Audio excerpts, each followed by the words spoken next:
천년 묵은 나무가 죽기 직전 앞을 보지 못하는 어린 동자승에게 말을 걸어왔습니다. 아무도 듣지 못했던 나무의 마지막 속삭임이 어떻게 세상을 뒤흔드는 위대한 가르침이 되었는지에 대한 기적 같은 이야기입니다. 백운사의 아침은 소리로 시작되었다. 해가 지리산의 웅장한 산맥을 넘기 전 짙푸른 어둠이 세상을 감싸고 있을 때 가장 먼저 잠에서 깨어나는 것은 대웅전 처마 끝에 매달린 낡은 풍경이었다. 새벽의 차가운 바람이 그 작은 몸을 스치고 지나갈 때마다 땡, 땡 하고 울리는 맑은 소리는 밤새 산사에 내려앉은 무거운 침묵을 부드럽게 흔들어 깨웠다. 그 소리를 신호탄으로 법고의 웅장한 울림이 대지를 두드리고 범종의 장엄한 소리가 산 전체를 어머니의 품처럼 감싸 안았다. 8살 동자승 수연에게 이 모든 소리는 각기 다른 색깔과 향기를 지닌 살아있는 언어였다. 태어나면서부터 그의 두 눈은 굳게 닫혀 있었지만 신은 그에게서 빛을 앗아간 대신 세상의 모든 속삭임을 들을 수 있는 영혼의 귀를 열어주었다. 그는 풍경 소리에서 하늘의 빛깔을 읽었고 법고 소리에서 땅의 기운을 느꼈으며 범종 소리에서 자비의 향기를 맡았다. 그에게 백운사는 눈으로 보는 그 어떤 절경보다도 찬란하고 다채로운 소리의 세계였다. 마룻바닥을 스치는 스님들의 승복 소리는 각기 다른 마음의 결을 담고 있었다. 주지 스님인 지공의 발걸음은 깊은 연륜이 느껴지는 묵직한 물결 소리를 냈고 공양간을 바쁘게 오가는 보살의 걸음에서는 경쾌하고 따뜻한 콩 볶는 소리가 났다. 그리고 그 모든 소리의 중심에는 대웅전 앞마당을 1000년 동안 지켜온 거대한 느티나무 천년수가 있었다. 수연에게 천년수는 단순한 나무가 아니었다. 그는 백운사의 심장이었고 모든 역사를 기억하는 위대한 스승이었으며 언제나 자신의 이야기를 들어주는 가장 친한 벗이었다. 수연은 매일 아침 빗자루질을 마치면 어김없이 천년수 아래로 달려갔다. 그는 거칠고 투박한 나무 껍질에 작은 뺨을 대고 나무의 숨소리에 귀를 기울이는 것을 좋아했다. 나무는 수많은 소리를 들려주었다. 봄이면 수액이 가지 끝으로 힘차게 뻗어나가는 생명의 행진곡을, 여름이면 무성한 잎사귀들이 햇살과 함께 속삭이는 유쾌한 담소를, 가을이면 열매를 맺고 낙엽을 떨구며 다가올 겨울을 준비하는 장엄한 교향곡을 연주했다. 그런데 그날 아침 수연은 천년수에게서 단 한 번도 들어본 적 없는 낯설고 고통스러운 소리를 들었다. 그것은 마치 늙은 거인이 가슴 깊은 곳에서부터 토해내는 낮고 무거운 신음소리 같았다. 쿵쿵하고 불규칙하게 울리는 소리는 건강한 심장의 박동이 아닌 멈추기 직전에 낡은 심장이 힘겹게 내지르는 마지막 비명처럼 들렸다. 나무 껍질에 댄 뺨으로 이전에는 느껴보지 못했던 차갑고 미세한 경련이 전해져 왔다. 수연은 덜컥 겁이 났다. 그는 황급히 주지 스님인 지공을 찾아갔다. 큰 스님, 큰 스님, 천년수 할아버지가 아파요. 나무가 지금 울고 있어요. 이른을 훌쩍 넘긴 노승지공은 돋보기를 낀 채 낡은 경전을 보고 있다가 수연의 다급한 목소리에 천천히 고개를 들었다. 그는 수연의 순수한 영혼과 자연과 교감하는 특별한 능력을 누구보다 잘 알고 있었다. 하지만 그의 지혜는 때로는 현실이라는 이름의 벽에 갇히기도 했다.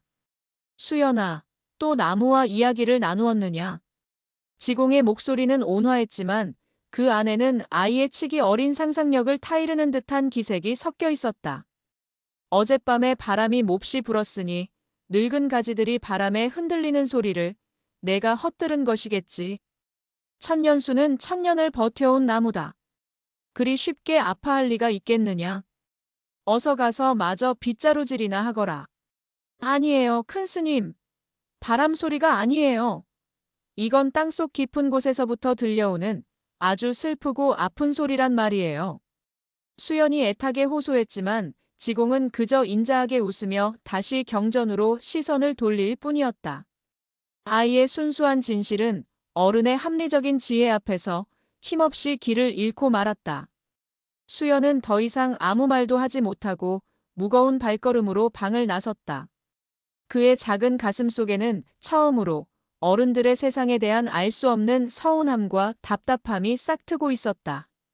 그의 귓가에는 여전히 아무도 듣지 못하는 천년수의 고통스러운 숨소리가 더욱 더 선명하게 울려 퍼지고 있었다. 수연의 불길한 예감은 며칠 지나지 않아 눈에 보이는 현실로 나타나기 시작했다. 여름이 채 끝나기도 전인데 천년수의 무성했던 잎사귀들이 마치 가을을 맞은 것처럼 시름시름 누렇게 변해가기 시작했다. 해마다 이맘때면 나무의 가장 높은 가지에 둥지를 틀고 지저귀던 산새들도 약속이라도 한 듯 모두 떠나가 버렸다.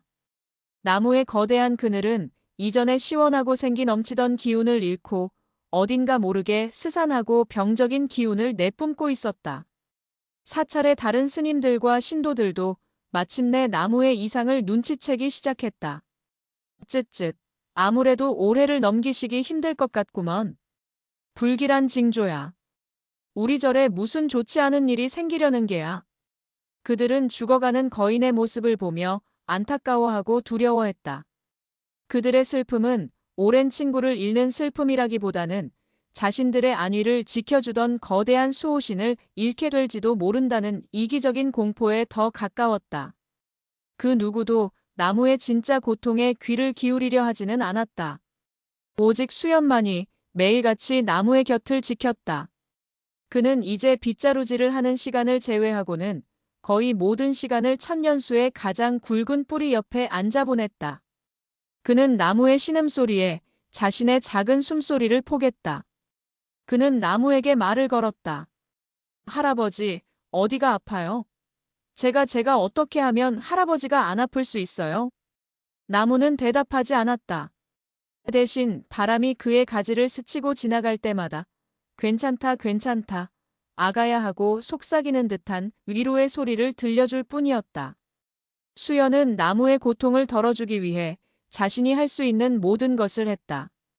그는 매일 아침 가장 맑은 샘물을 길어다 마른 뿌리 위에 정성껏 부어주었다.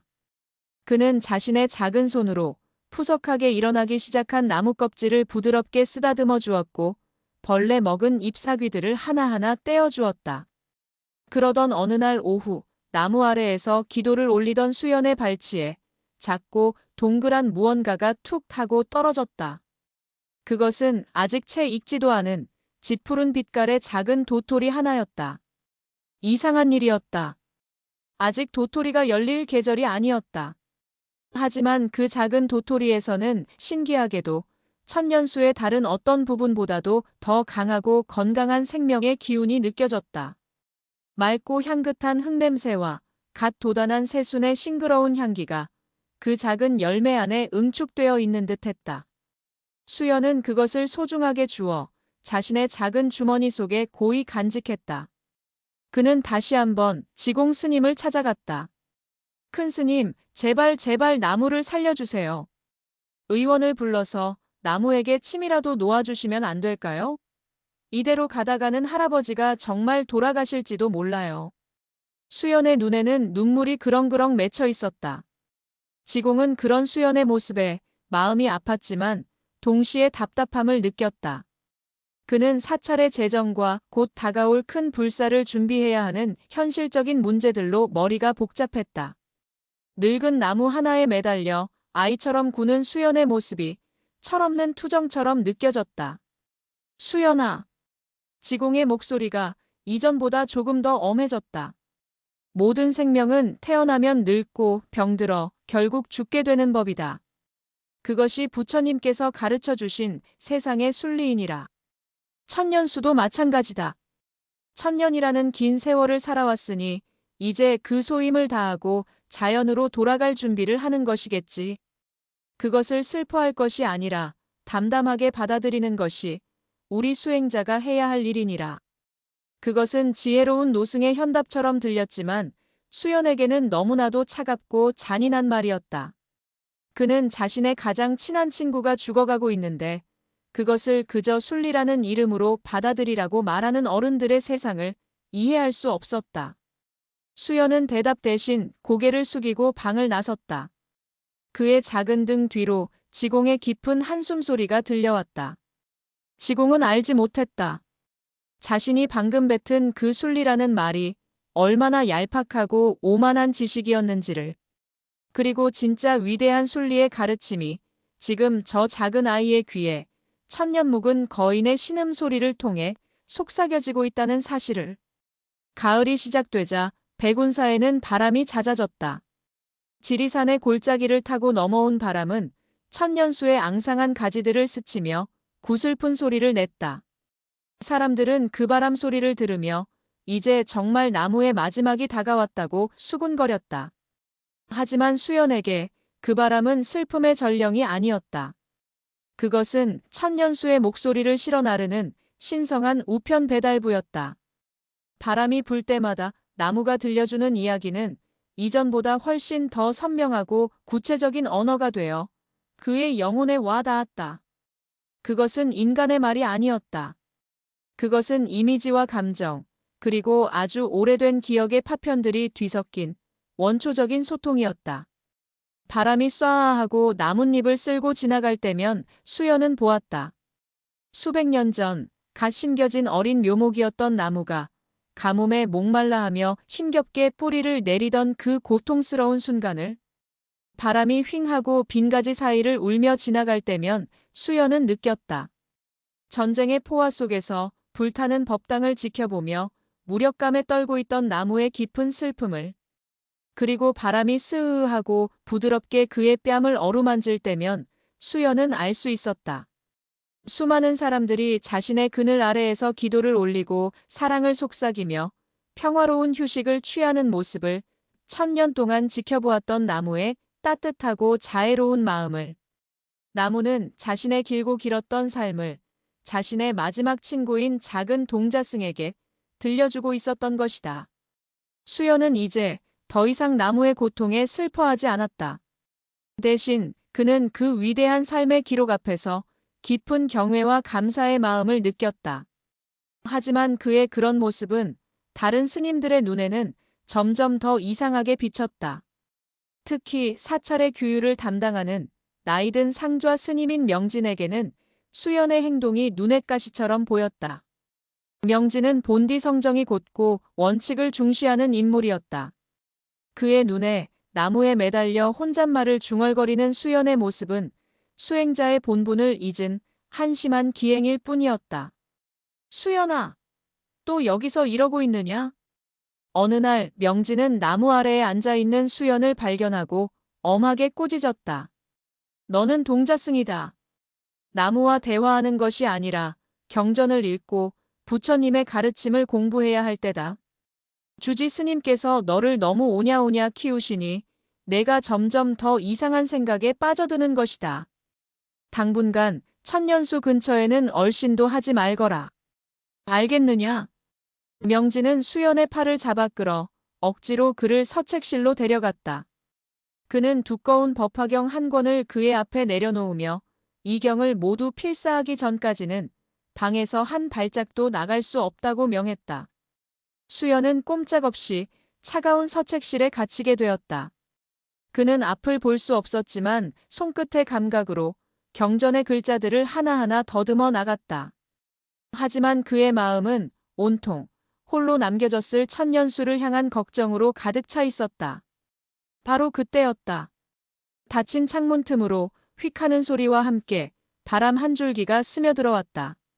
그리고 그 바람은 서책실 안을 한 바퀴 맴돌더니 수연이 펼쳐놓은 법화경의 책장을 촤르르락 소리를 내며 넘기기 시작했다. 수연은 깜짝 놀랐다. 바람은 마치 살아있는 생명체처럼 그가 읽어야 할 다음 구절을 정확하게 펼쳐 보여주고 있었다. 그리고 그의 귓가에 아주 다정하고 위험 있는 목소리가 바람 소리에 섞여 들려왔다. 걱정하지 마라 아가야.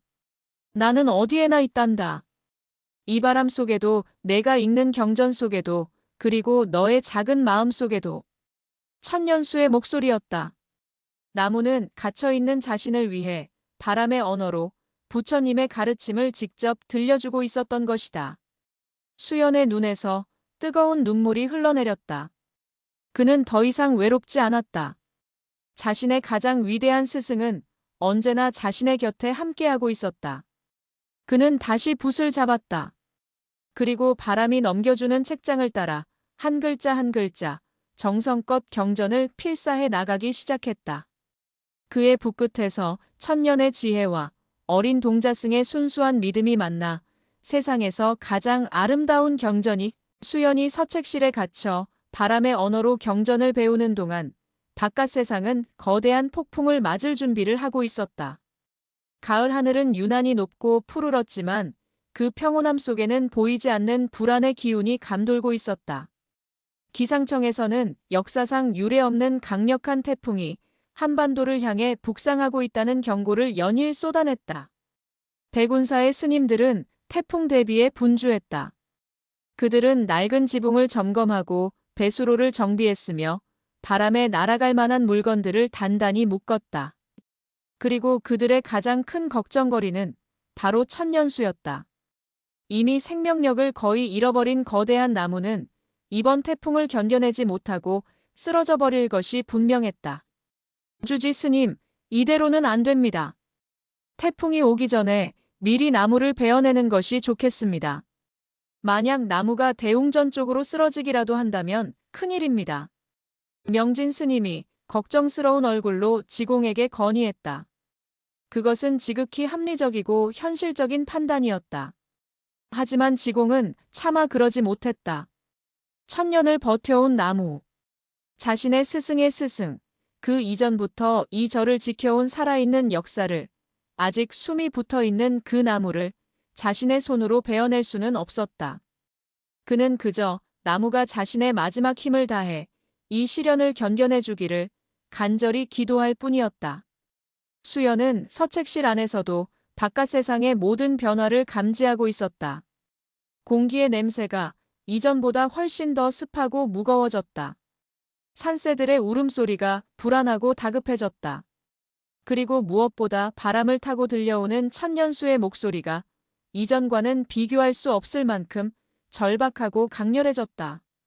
나무는 자신의 마지막이 다가왔음을 직감하고 있었다. 그는 자신의 마지막 남은 모든 생명의 기운을 짜내어 수연에게 자신의 천년 지혜의 정수를 남김없이 전해주려 하고 있었다. 두려워하지 마라, 아가야.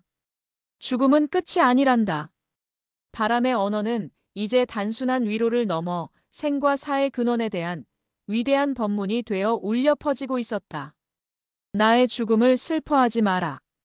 나는 사라지는 것이 아니라 흩어지는 것이니 나의 썩은 몸은 거름이 되어 내 발밑에 이름 모를 풀꽃들을 피워낼 것이고 나의 부서진 가지는 어느 가난한 아랫마을 아궁이 속에서 추운 겨울을 나는 아이들의 따뜻한 온기가 될 것이며 나무의 목소리는 이제 수연의 마음속에서 완벽한 이미지로 재구성되고 있었다. 그는 보았다. 나무가 흙이 되고 불이 되어 세상의 모든 것들과 하나가 되는 그 거룩하고 장엄한 순환의 풍경을. 그리고 마침내 나무는 그의 마지막 가르침을 전했다.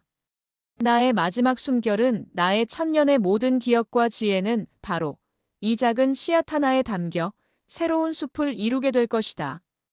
그러니 이것이 바로 영원한 생명이니라.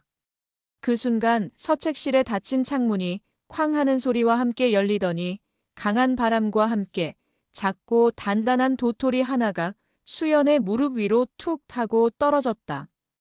그것은 그가 예전에 주워두었던 바로 그 도토리였다. 바람이 그의 주머니 속에 있던 그것을 꺼내어준 것이었다.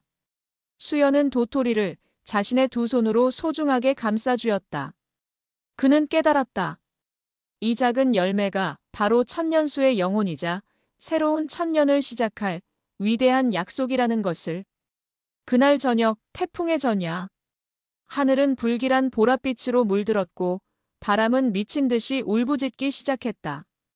수연은 명진 스님이 잠든 틈을 타 조용히 서책실을 빠져나왔다. 그는 자신의 가장 친한 친구, 가장 위대한 스승의 마지막을 홀로 지켜주기 위해 거대한 폭풍 속으로 망설임 없이 걸어 들어가고 있었다. 폭풍은 세상의 종말을 예고하는 서곡처럼 거칠고 장엄했다. 집채만 한 비구름이 지리산의 허리를 집어삼켰고 바람은 날카로운 칼날이 되어 모든 것을 베어버릴 듯이 울부짖었다. 나뭇가지들이 부러져 날아가고 낡은 기왓장들이 종잇장처럼 뜯겨져 나갔다. 백운산은 성난 바다 위에 떠있는 작은 조각배처럼 위태롭게 흔들리고 있었다. 스님들은 모두 대웅전의 가장 깊숙한 곳에 모여 두려움에 떨며 밤새 기도를 올리고 있었다. 오직 수연만이 그 모든 혼돈의 한가운데 천년수의 바로 아래에 꼼짝도 않고 서 있었다. 그는 비바람에 온몸이 흠뻑 젖었지만 추위도 두려움도 느끼지 못했다. 그의 모든 감각은 오직 나무가 들려주는 마지막 속삭임에 집중되어 있었다. 폭풍의 소음 속에서 역설적이게도 나무의 목소리는 그 어느 때보다도 맑고 또렷하게 들려왔다. 그것은 더 이상 고통의 신음이 아니었다.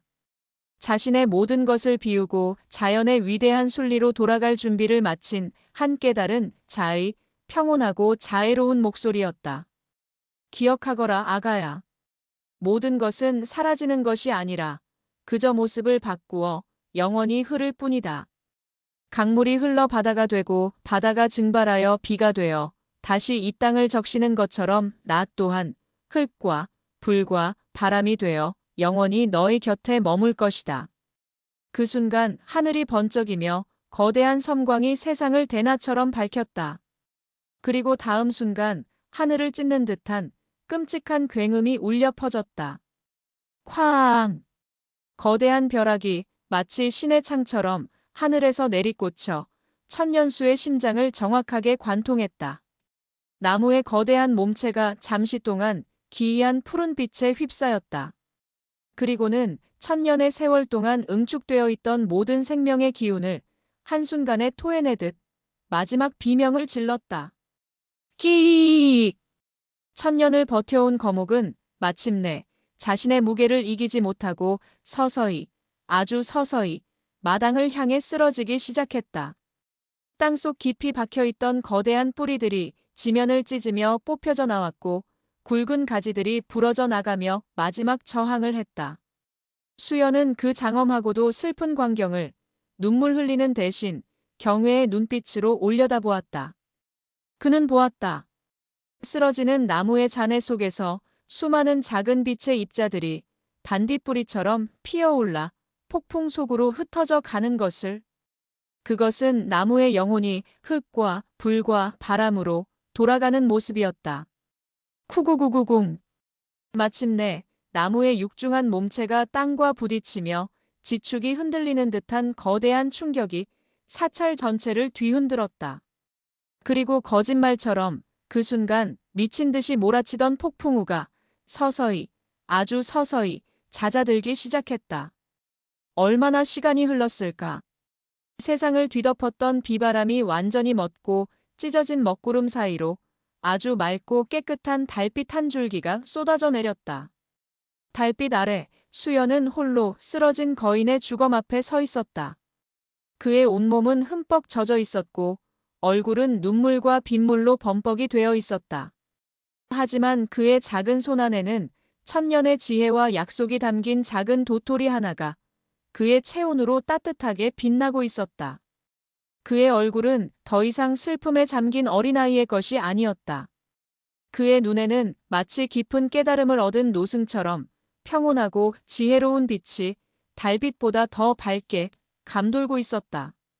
그는 더 이상 나무의 목소리를 들을 수 없었다. 하지만 이제 그럴 필요가 없었다. 나무의 모든 것은 이제 그의 마음속에서 영원히 살아 숨쉬고 있을 테니. 천년의 마지막 속삭임. 그것은 한 동자승의 영혼 속에 새로운 천년을 시작할 위대한 깨달음의 씨앗을 깊이 심어놓고 비로소 긴 여행을 떠난 것이다. 폭풍이 지나간 백운사의 새벽은 세상의 종말이 지나간 다음 날 아침처럼 기이하고 섬뜩할 만큼 고요했다. 밤새 세상을 집어삼킬 듯이 울부짖던 바람과 빗줄기는 흔적도 없이 사라지고 맑게 갠 하늘에는 새벽별 몇 개가 마치 무심한 목격자처럼 차갑게 빛나고 있었다. 대웅전 가장 깊숙한 곳에서 밤을 새운 스님들은 날이 밝자 조심스럽게 밖으로 나왔다. 그리고 그들은 자신들의 눈앞에 펼쳐진 광경에 할 말을 잃고 그 자리에 얼어붙었다. 대웅전 앞마당. 그곳은 더 이상 그들이 알던 평화로운 마당이 아니었다. 천년의 세월을 한자리에서 버텨온 거대한 거인, 천년수는 마치 거대한 산맥이 무너져 내린 것처럼 마당 전체를 뒤덮은 채 쓰러져 있었다. 땅속 깊이 박혀있던 거대한 뿌리는 지면을 찢으며 뽑혀져 나와 마치 지옥의 촉수처럼 하늘을 향해 뻗어 있었다. 잘게 찢긴 나뭇가지와 누렇게 시든 잎사귀들이 전쟁의 잔해처럼 사방에 흩어져 있었다. 아, 나무가 정말. 누군가의 입에서 낮은 탄식이 터져 나왔다. 그들의 얼굴에는 사찰의 상징을 잃어버린 깊은 상실감과 앞으로 닥쳐올 불길한 미래에 대한 막연한 두려움이 짙은 그늘처럼 드리워져 있었다. 그들은 마치 가장 존경하는 스승의 입적을 맞이한 제자들처럼 비통한 표정으로 쓰러진 거인의 주검을 바라볼 뿐이었다. 주지 스님 지공은 밤새 하얗게 새어버린 머리카락을 쓸어넘기며 비틀거리는 걸음으로 나무에게 다가갔다. 그는 거칠게 찢겨나간 나무의 단면에 주름진 손을 가만히 얹었다. 이제는 아무런 숨소리도 아무런 온기도 느껴지지 않았다. 천년의 심장은 마침내 그 박동을 멈춘 것이다. 그의 눈에서 뜨거운 눈물 한 줄기가 뺨을 타고 흘러내렸다. 바로 그때였다. 한 젊은 스님이 무너진 나무의 잔해 속에서 무언가를 발견하고 경악에 찬 비명을 질렀다. 저기, 수연이가. 모든 스님들의 시선이 그곳으로 향했다. 쓰러진 천년수의 가장 굵은 가지, 한때는 하늘을 떠받치고 있었을 그 거대한 가지의 품속에 동자승 수연이 마치 어미의 뱃속에 든 태아처럼 몸을 웅크린 채 고요히 잠들어 있었다. 그의 온몸은 흠뻑 젖어 있었고 얼굴은 흙투성이가 되어 있었지만 신기하게도 몸에는 작은 상처 하나 없었다. 그의 얼굴은 고통이나 두려움이 아닌 아주 깊고 평온한 안식에 잠긴 듯 보였다. 수연아! 정신 차려라, 수연아! 지공이 미친 듯이 달려가 아이를 품에 안아들었다. 아이의 작은 몸은 얼음장처럼 차가웠지만 다행히 희미하게 남아 숨을 쉬고 있었다. 모두가 안도하는 그 순간 아이의 굳게 쥔 작은 주먹이 스르륵 펼쳐졌다. 그리고 그 손바닥 안에서 지난밤의 그 거대한 폭풍우 속에서도 상처 하나 없이 온전한 모습을 간직한 작고 단단한 도토리 하나가 또르르 굴러나왔다. 새벽의 침묵 속에서 스님들은 그 기이한 광경을 그저 멍하니 바라볼 뿐이었다. 죽은 거인과 살아남은 아이, 그리고 아이의 손에 들린 작은 씨앗. 그것은 그들이 평생을 읽었던 그 어떤 경전보다도 더 깊고 심오한 화두를 그들의 눈앞에 던져주고 있었다. 수연은 따뜻한 아랫목에서 사흘 밤낮을 꼬박 잠이 든 뒤에야 겨우 눈을 떴다. 그가 눈을 떴을 때 그의 머리맡에는 지공 스님이 야윈 얼굴로 그의 곁을 지키고 있었다. 큰 스님, 일어났느냐 아가야. 몸은 괜찮으냐? 수연은 말없이 고개를 끄덕였다. 그는 지난 사흘간 아주 길고 신비로운 꿈을 꾸었다. 천년수의 기억과 지혜가 거대한 강물이 되어 자신의 영혼 속으로 흘러들어오는 그런 꿈이었다. 꿈에서 깨어난 그는 더 이상 8살의 어린 동자승이 아니었다. 그의 작은 몸 안에는 천년의 세월이 담겨 있었다. 그가 몸을 추스르고 밖으로 나갔을 때 백운사는 거대한 장례를 준비하고 있었다. 스님들은 쓰러진 천년수의 가지를 잘라내고 육중한 몸통을 옮기기 위해 분주하게 움직이고 있었다. 그들은 천년수를 위해 가장 성대하고 장엄한 다비식을 치러줄 생각이었다. 모두가 슬픔에 잠겨 나무의 죽음을 애도하고 있었다. 바로 그때 수연이 그들의 앞으로 조용히 걸어나갔다. 여러분! 아이의 맑고 청아한 목소리에 모든 움직임이 멎고 모든 시선이 그에게로 향했다. 슬퍼하지 마십시오. 천년수 할아버지는 돌아가신 것이 아닙니다. 그의 당돌한 말에 명진 스님이 안타깝다는 듯 그를 말렸다. 수연아, 철없는 소리 말거라. 나무가 저렇게 쓰러져 있는데 어찌 죽은 것이 아니란 말이냐? 죽은 것이 아닙니다. 수연의 목소리는 아이의 것이라고는 믿기 힘들 만큼 단호하고 확신에 차 있었다. 할아버지는 우리에게 마지막 가르침을 주시고 더 큰 세상으로 여행을 떠나신 것입니다. 그는 눈을 감았다. 그리고는 지난 밤 나무가 그에게 들려주었던 마지막 법문을 한 구절도 빠짐없이 사람들에게 전하기 시작했다. 할아버지는 말씀하셨습니다. 나는 사라지는 것이 아니라 흩어지는 것이니라고. 할아버지의 썩은 몸은 거름이 되어 저 마당의 이름 모를 풀꽃들을 피워낼 것입니다. 그것이 할아버지의 첫 번째 몸입니다. 그는 동쪽을 향해 손을 뻗었다. 할아버지의 부서진 가지는 아랫마을 아궁이 속에서 추운 겨울을 나는 아이들의 따뜻한 온기가 될 것입니다. 그것이 할아버지의 두 번째 몸입니다. 그는 하늘을 향해 손을 뻗었다. 할아버지의 천년의 기억은 바람이 되어 이 산사 곳곳을 떠돌며 우리에게 지혜를 속삭여 줄 것입니다. 그것이 할아버지의 세 번째 몸입니다. 그리고 마지막으로 그는 자신의 품속에서 그 작은 도토리를 꺼내 높이 들어 보였다. 그리고 할아버지의 마지막 숨결과 영원한 생명은 바로 이 작은 씨앗 하나에 담겨 새로운 천년을 시작할 것입니다. 이것이 할아버지의 마지막 네 번째 몸입니다. 그의 맑은 목소리는 그 어떤 고승의 법문보다도 더 큰 울림이 되어 사람들의 마음속에 깊이 파고들었다. 사람들은 더 이상 울지 않았다. 그들은 쓰러진 나무를 보며 죽음과 상실이 아닌 새로운 탄생과 영원한 순환, 그 위대한 생명의 섭리를 보기 시작했다. 아이의 작은 입을 통해 천년수가 자신의 마지막 법문을 설하고 있었다. 수연의 법문은 백운사에 얼어붙어 있던 슬픔과 절망을 따스한 봄눈처럼 녹여내렸다. 스님들과 신도들은 자신들이 죽음이라고 불렀던 것이 사실은 새로운 시작의 다른 이름이었음을 비로소 깨닫게 되었다. 그들의 눈에는 더 이상 비통함이 아닌 경외와 희망의 빛이 감돌기 시작했다. 가장 큰 깨달음을 얻은 것은 주지 스님 지공이었다. 그는 평생을 생과 사의 이치를 경전 속에서만 찾아 헤맸다. 하지만 그는 오늘 글을 읽을 줄도 모르는 이 어린 동자승의 입을 통해 살아있는 진리의 목소리를 들었다. 그는 수연의 앞에 다가가 자신의 늙고 주름진 손으로 아이의 작은 손바닥 위에 놓인 도토리를 경건하게 감싸주었다. 내가 옳았구나, 수연아. 이 늙은 스승이 너보다도 못했구나.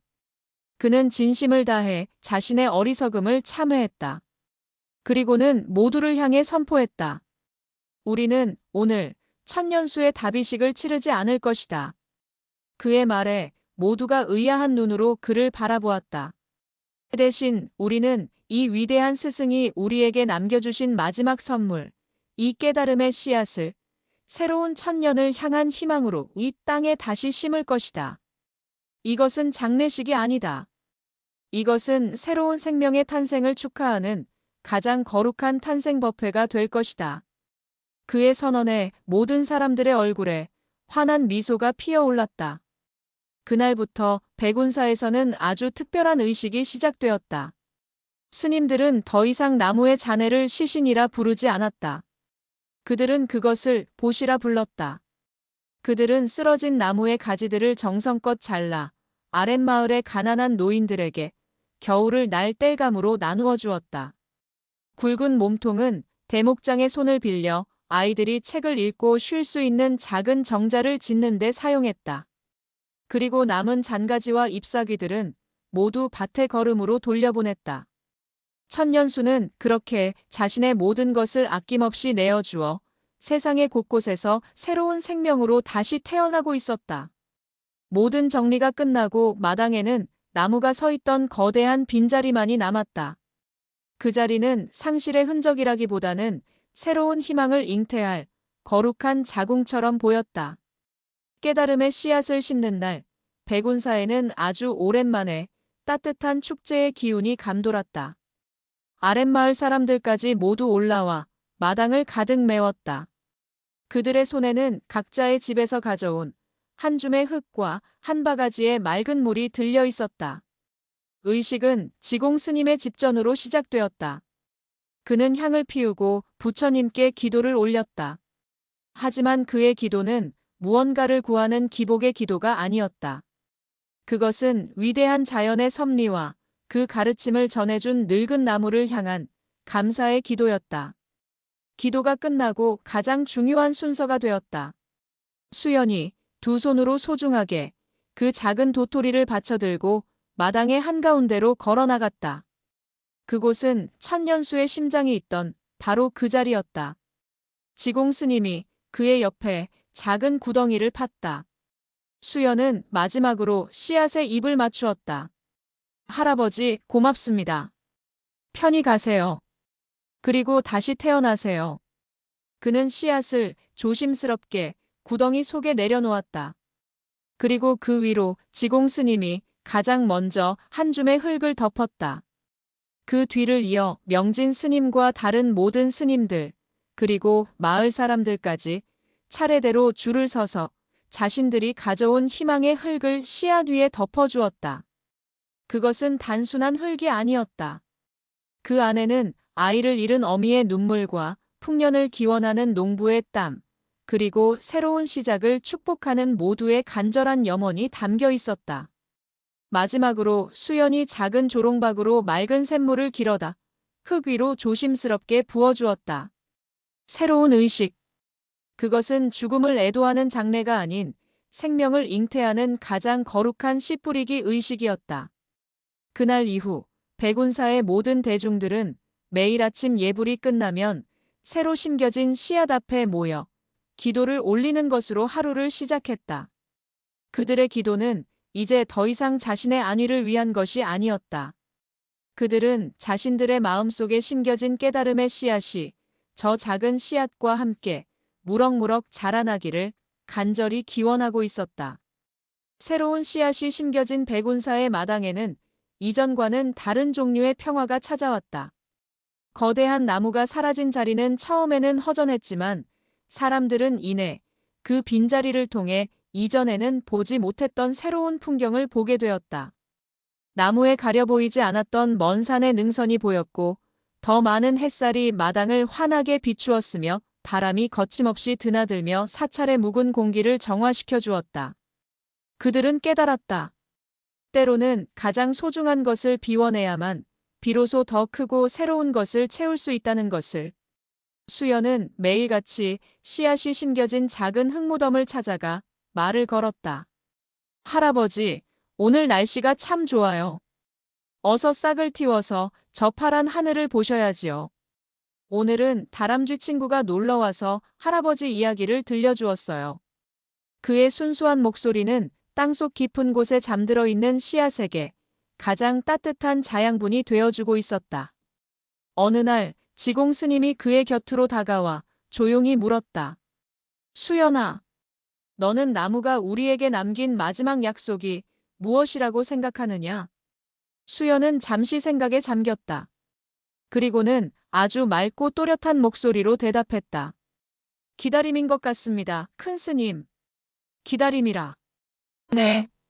나무는 천년을 기다려 우리에게 지혜를 주었고, 우리는 또다시 천년을 기다려 저 작은 씨앗이 다시 거대한 나무가 되는 것을 보게 될 것입니다.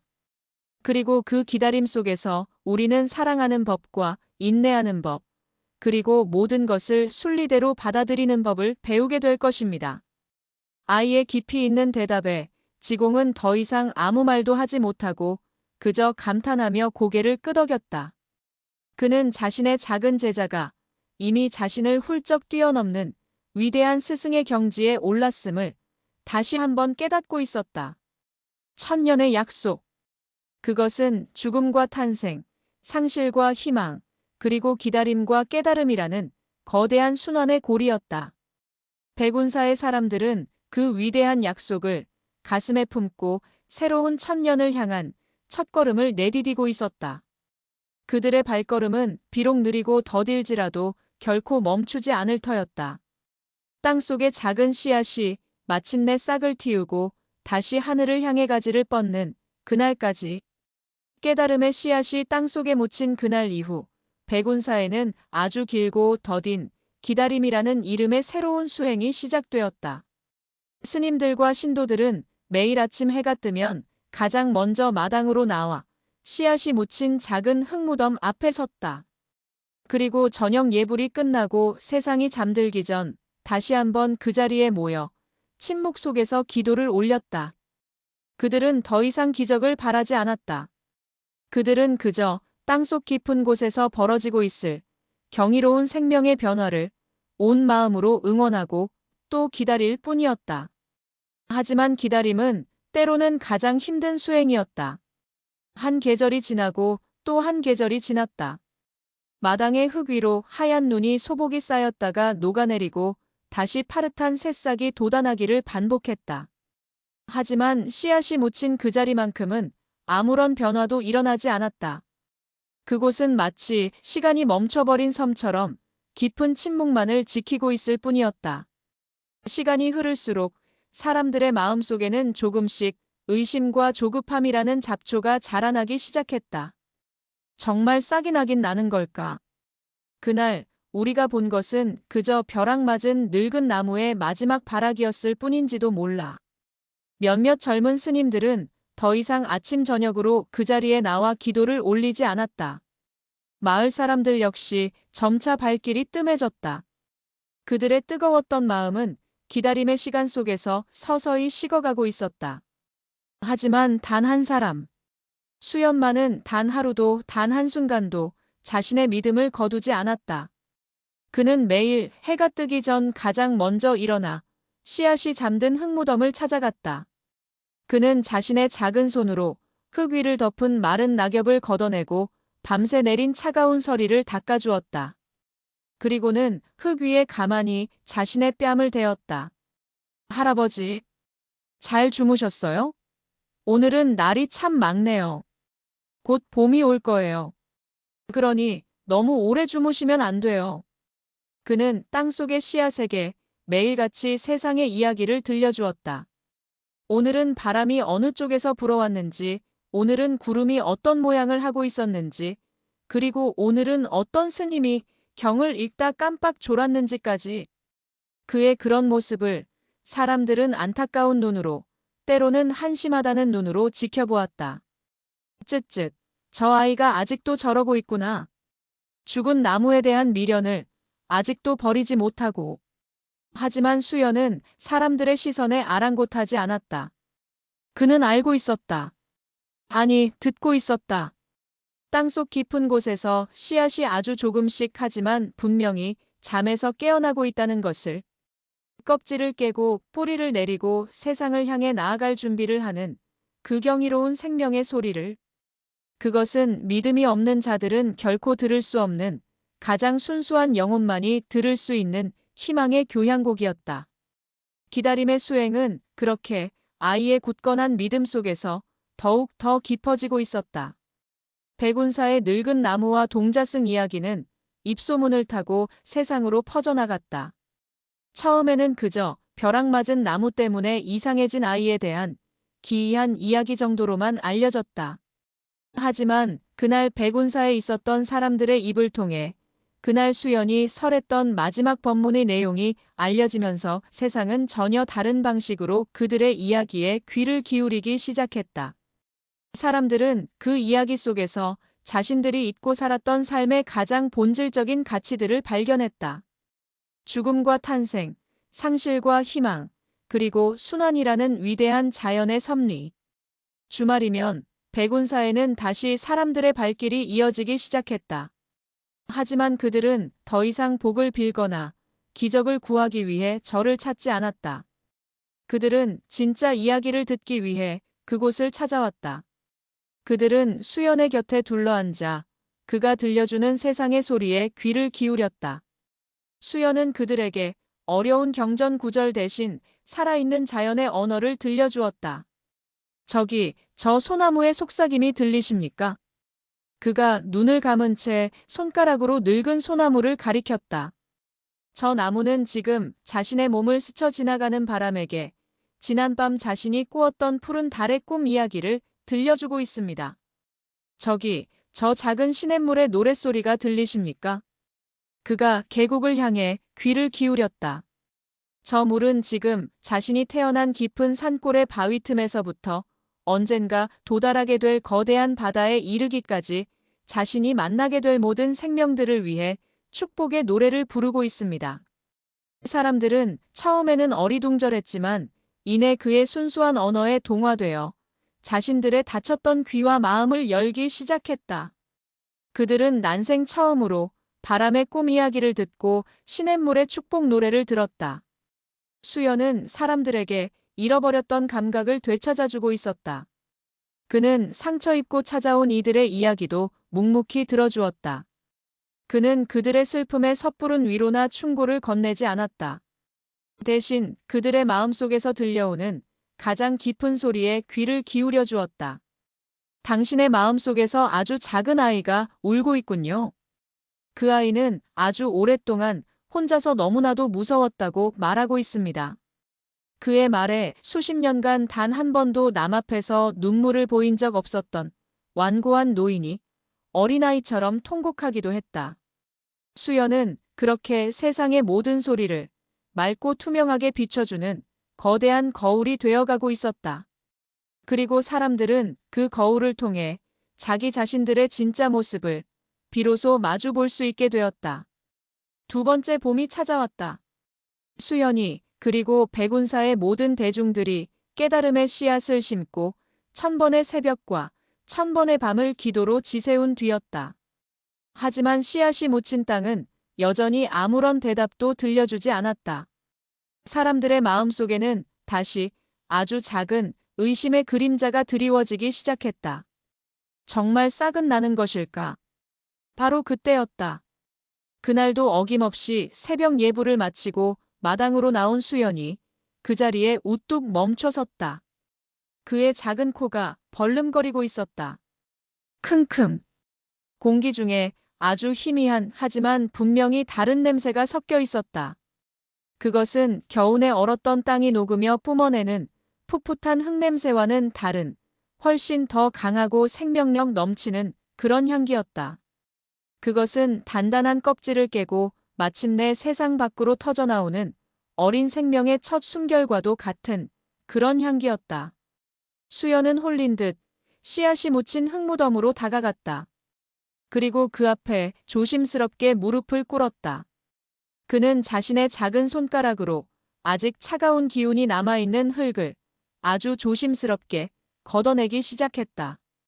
그리고 마침내 그의 손끝에 무언가 아주 작고 부드러우면서도 단단한 것이 닿았다.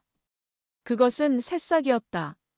밤새 내린 이슬을 머금은 채 세상에서 가장 연하고 가장 푸르른 빛깔을 띤 아주 작은 새싹 하나가 굳은 땅을 뚫고 기적처럼 솟아나 있었던 것이다. 싹이 났어요. 수연의 목소리는 거의 들리지 않을 만큼 작았지만 그 안에 담긴 기쁨의 무게는 천근의 바위보다도 무거웠다. 싹이 났습니다. 여러분! 천년수 할아버지가 다시 태어났어요. 그의 외침에 모든 스님들과 마을 사람들이 마당으로 뛰쳐나왔다. 그리고 그들은 자신들의 눈앞에 펼쳐진 그 작고 위대한 기적 앞에서 할 말을 잃었다. 그것은 그저 작은 새싹 하나가 아니었다. 그것은 그들의 기다림과 믿음과 사랑이 마침내 피워낸 눈부신 희망의 결정체였다. 모두가 새싹의 주위로 동그랗게 둘러앉아 경이로운 눈빛으로 그 작은 생명을 바라보았다. 그들의 얼굴에는 지난 2년간의 모든 시름과 의심을 씻어내는 뜨거운 감사의 눈물이 강물처럼 흐르고 있었다. 첫 번째 싹. 그것은 새로운 천년의 역사가 마침내 그 위대한 첫걸음을 내디뎠음을 알리는 장엄한 신호탄이었다. 작은 새싹은 모두의 사랑과 보살핌 속에서 무럭무럭 자라났다. 봄이 가고 여름이 오자 새싹은 어느새 아이의 무릎 높이까지 자라나 제법 늠름한 어린 묘목의 모습을 갖추게 되었다. 백운사는 이제 완전히 새로운 중심을 갖게 되었다. 사람들은 더 이상 쓰러진 거목의 흔적을 보며 슬퍼하지 않았다. 대신 그들은 매일같이 자라나는 어린 묘목을 보며 함께 성장하고 함께 희망을 키워나갔다. 묘목은 사찰의 새로운 구심점이자 살아있는 교육장이 되었다. 지공 스님은 묘목의 곁에 작은 팻말을 세웠다. 그곳에는 수연이 들려주었던 늙은 나무의 마지막 법문이 한 글자 한 글자 정성스럽게 새겨져 있었다. 나의 죽음을 슬퍼하지 마라.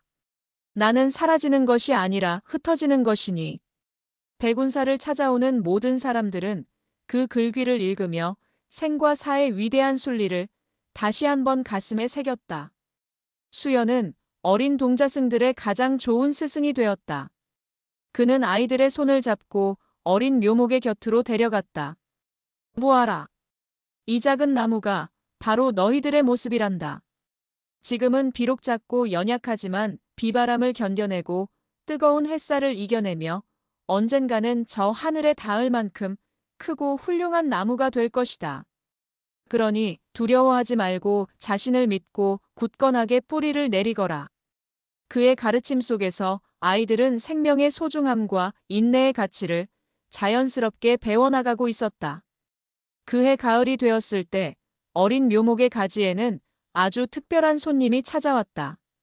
1년 전 천년수가 죽어가던 그 순간 가장 먼저 나무를 떠나갔던 산새 한 마리가 다시 돌아와 그 가지 위에 둥지를 튼 것이다.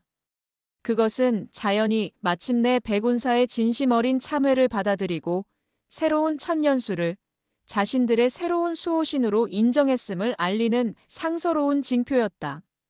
새로운 천년수. 그 나무는 이제 더 이상 인간들의 기복을 위한 신화의 대상이 아니었다. 그것은 자연과 인간이 함께 교감하고 서로의 스승이 되어 더불어 살아가는 살아있는 전설이 되어가고 있었다. 그리고 그 전설의 시작 중심에는 세상의 모든 소리를 마음으로 듣는 한 맑은 영혼의 소년 스님이 언제나처럼 고요한 미소와 함께 서 있었다. 10년의 세월이 흘렀다. 강산이 변하고 철없는 아이가 세상의 지혜를 품은 어엿한 청년이 되기에 충분한 시간. 백운사를 둘러싼 풍경도 그 안의 사람들도 아주 많이 변해 있었다.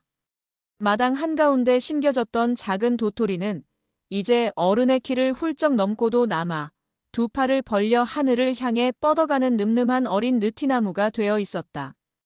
그 푸르고 싱그러운 가지는 찾아오는 모든 이들에게 시원한 그늘을 아낌없이 내어주었고 바람이 불 때마다 맑고 경쾌한 소리로 노래하며 새로운 천년의 역사를 힘차게 써내려가고 있었다. 사람들은 더 이상 그 나무를 새로운 천년수라 부르지 않았다. 대신 그들은 그 나무를 수연의 나무 혹은 깨달음의 나무라 불렀다. 나무는 더 이상 죽은 과거에 대한 대체물이 아니었다. 그것은 백운사를 찾는 모든 이들의 마음속에 살아있는 희망과 지혜의 상징으로 당당히 자리 잡고 있었다. 그리고 동자승 수연. 한때는 모두의 가슴을 울렸던 8살의 어린아이는 이제 18살의 깊고 맑은 눈을 가진 청년 스님이 되어 있었다. 그의 두 눈은 여전히 굳게 닫혀 있었지만 그가 지닌 지혜의 깊이와 자비의 넓이는 세상 그 어떤 눈뜬 자보다도 더 깊고 넓었다. 그는 주지 스님 지공의 뒤를 이을 백운사의 가장 믿음직스러운 후계자로 성장해 있었다. 백운사는 이제 더 이상 낡고 초라한 산사가 아니었다. 지난 10년간 늙은 나무와 동자승 이야기는 세상에 알려져 수많은 사람들의 마음을 움직였다. 그들의 순수한 깨달음에 감동한 이들의 보시가 이어져 사찰은 이전보다 훨씬 더 넉넉하고 풍요로워졌다. 하지만 지공과 수연은 그 풍요로 절을 치장하는 데 쓰지 않았다. 그들은 그 돈으로 천년수 장학회를 만들었다. 그리고 전국의 가장 가난하고 소외된 아이들에게 배움의 기회를 나누어 주었다. 또한 사찰의 문턱을 낮추어 마음이 아픈 이들이 언제든 찾아와 묵묵히 자신의 이야기를 털어놓고 위로받을 수 있는 마음의 쉼터를 열었다. 백운사는 그렇게 가장 낮은 곳에서 세상의 아픔을 보듬는 살아있는 자비의 도량이 되어가고 있었다. 그러던 어느 늦가을 단풍이 절정을 이루던 아름다운 날, 백운사의 한 무리의 낯선 손님들이 찾아왔다. 그들은 국내 최고의 대학에서 동양 철학을 연구하는 저명한 석학 교수와 그의 제자들이었다. 그들의 방문 목적은 최근 몇 년 사이 학계에서조차 신비로운 이야기로 떠오른 수연 스님의 깨달음의 실체를 직접 확인하고 가능하다면 그것의 허구성을 증명하기 위해서였다. 그들의 리더격인 노 교수 이민혁은 평생을 서양의 합리주의와 논리 실증주의에 매달려온 냉철한 회의론자였다. 그의 눈에 수연의 이야기는 그저 잘 꾸며진 한 편의 신화나 집단적인 미신에 불과한 것으로 보였다. 그는 자신의 다음 저서를 통해 이 비이성적인 신드롬을 통렬하게 비판할 작정이었다. 스님, 노 교수가 수연의 앞에 앉아 날카로운 질문을 던졌다. 그의 목소리는 예의 발랐지만 그 안에는 면도날 같은 지성의 오만함이 숨겨져 있었다. 스님의 이야기는 참으로 감동적입니다. 하지만 솔직히 이성적으로는 쉽게 납득하기 어렵습니다. 나무가 말을 한다는 것을 어떻게 증명하시겠습니까? 그것이 그저 스님의 순수한 상상력과 주변 사람들의 집단적인 믿음이 만들어낸 아름다운 환상은 아니라고 어떻게 확신할 수 있습니까? 어쩌면 스님께서 겪으신 것은 심리학에서 말하는 청각적 파레이돌리아 환청 현상과 사별에 대한 깊은 슬픔이 결합된 자연스러운 심리 현상일 수도 있습니다. 그의 현학적인 질문은 정중했지만 그 안에는 수연의 깨달음의 근본을 뒤흔들려는 날카로운 칼날이 숨겨져 있었다. 수연은 그의 도발적인 질문에 화를 내거나 변명하지 않았다. 대신 온화하게 미소 지으며 그에게 차 한 잔을 권했다. 교수님, 괜찮으시다면 저와 함께 잠시 저 나무 아래에 앉아 차 한 잔 하시지 않겠습니까? 제가 교수님께만 들려드리고 싶은 이야기가, 아니, 보여드리고 싶은 풍경이 있습니다. 수연은 노 교수와 제자들을 데리고 어린 느티나무 깨달음의 나무 아래에 마련된 작은 찻상으로 이끌었다. 그는 능숙한 솜씨로 찬물을 끓이고 다관에 찻잎을 넣었다. 그의 움직임은 한편의 선무처럼 고요하고 아름다웠다. 교수님, 수연이 김이 모락모락 피어오르는 찻잔을 노 교수의 앞에 놓으며 나지막이 말했다. 교수님께서는 지금 무엇이 보이십니까? 노 교수는 코웃음을 치며 대답했다. 잘 우려진 최상급 우전차와 고려청자를 재현한 아름다운 찻잔, 그리고 찻잔 위로 피어오르는 수증기의 물리적 확산 현상이 보입니다. 그렇군요. 수연이 고개를 끄덕였다. 하지만 저는 조금 다른 것이 보입니다. 그는 눈을 감은 채 미소 지었다. 그의 목소리는 한편의 서정시처럼 맑고 깊은 울림을 가지고 있었다. 저는 지금 이 찻잔 속에서 지난 봄, 이 차나무에 돋아났던 어린 찻잎의 풋풋한 첫 숨결이 보입니다. 여름 내내 그 찻잎을 키워낸 뜨거운 햇살의 열정과 목마름을 적셔주었던 비바람의 노랫소리가 보입니다. 그리고 이 차를 9번 덮고 9번 비벼내며 정성을 다한 어느 늙은 농부의 주름진 손마디와 이마에 송골송골 맺혔던 땀방울이 보입니다. 이 찻잔을 빚어낸 도공의 뜨거운 땀방울과 가마속 불길의 춤사위 또한 보입니다. 그리고 지금 이 순간 이 차 한 잔을 마주하고 있는 교수님의 지친 영혼과 진리를 향한 뜨거운 갈증 또한 제게는 보입니다. 그는 찻잔을 들어 그 향기를 깊이 들이마셨다. 교수님, 증명할 수는 없습니다. 논리적으로 설명할 수도 없습니다. 하지만 저는 지금 이 한 잔의 차 속에서 수많은 인연과 시간이 엮여 만들어진 온 우주를 보고 있습니다. 교수님께서는 이 향기 속에서 무엇이 느껴지십니까? 수연의 말에 노 교수는 마치 거대한 망치로 뒤통수를 한 대 얻어맞은 듯한 깊은 충격에 휩싸였다. 그는 평생을 눈에 보이는 것, 이성으로 분석할 수 있는 것만을 진리라 믿고 살아왔다.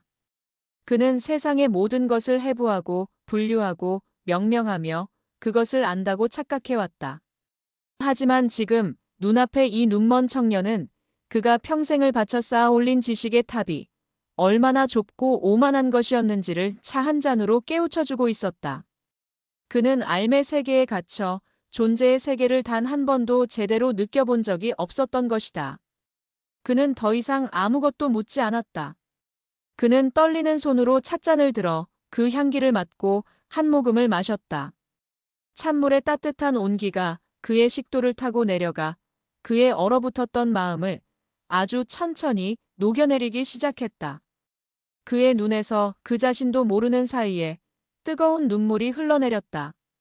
그날 오후 노 교수는 자신의 제자들에게 너희들 먼저 하산하거라. 나는 이곳에서 며칠 더 공부를 해야겠다. 라고 말했다. 그는 백운사에 머물며 수연과 함께 침묵 속에서 시간을 보냈다. 그는 수연을 따라 새벽에 일어나고 밭을 갈고 아이들과 함께 웃었다. 그는 자신의 모든 지식과 언어를 내려놓고 오직 자신의 감각을 열어 세상을 느끼는 법을 처음부터 다시 배우기 시작했다. 며칠 뒤 그가 떠나는 날 아침, 그는 자신이 그토록 비판하려 했던 수연의 신화에 대한 책 대신 전혀 다른 제목의 책을 구상하고 있었다. 눈을 감아야 비로소 보이는 것들. 그는 자신이 가져왔던 값비싼 카메라와 녹음기를 백운사에 기증했다. 스님, 세상에서 가장 중요한 것은 사진으로 찍거나 녹음할 수 없다는 것을 이제야 알았습니다.